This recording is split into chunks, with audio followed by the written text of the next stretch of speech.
কেন আপনি 2 ঘন্টা পরে ঘুমাইছেন? আমি ওই আমি যেটা 10টায় ঘুমানোর কথা ছিল তার আগে আমি কাজে ব্যস্ত ছিলাম। আচ্ছা ওকে, এখন দেখেন ট্রাফিক সিগন্যাল ভঙ্গ কি যে কেউ করতে পারে না? যে কেউ করতে পারে।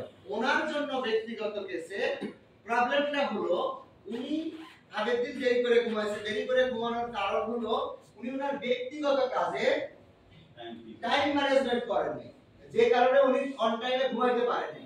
এখন আমাদের এখানে আমি যদি জিজ্ঞেস করি ওয়েক আপ লেট, কেন দেরি করে ঘুম থেকে উঠছে, আমার ক্ষেত্রে যেটা হয় আশিক ভাই, আমার ক্ষেত্রে হয় আমার অ্যালার্ম মাঝে মাঝে কাজ করে না, এম এর জায়গা পিএম হয়ে যায়, ফোন বন্ধ হয়ে যায়। সো আমরা দেখি অ্যালার্ম ডিড নট ওয়ার্ক, মানে আমরা মোবাইলে অ্যালার্ম দিছি, অ্যালার্ম কাজ করে না। এই কারণে অ্যালার্ম না কাজ করলে অ্যালার্ম বাজে নাই, আসলে কাজ করে না মানে বাজে না, যে কারণে আমি ঘুম থেকে দেরি করে উঠছি।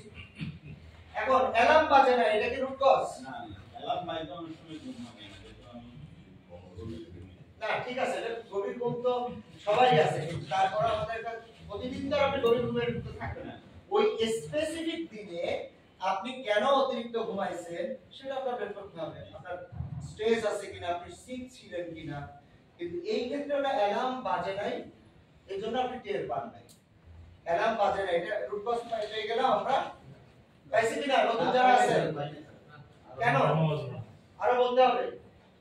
ওকে ম্যাডাম আপনারা বলেন রুট কজ কি আমরা পেয়ে গেছি? কেন অ্যালার্ম কেন বাজলো না কারণ এটাও জানতে হবে, কারণ অ্যালার্ম তো রেগুলার প্রতিদিন বাজে, প্রতিদিন একটা জিনিস করতেছেন, হঠাৎ করে কেন বন্ধ হয়ে গেল অ্যালার্মটা, এটা আমার আইডেন্টিফাই করতে হবে না? তাহলে এই সেম প্রবলেমটা আবার হতে পারে না?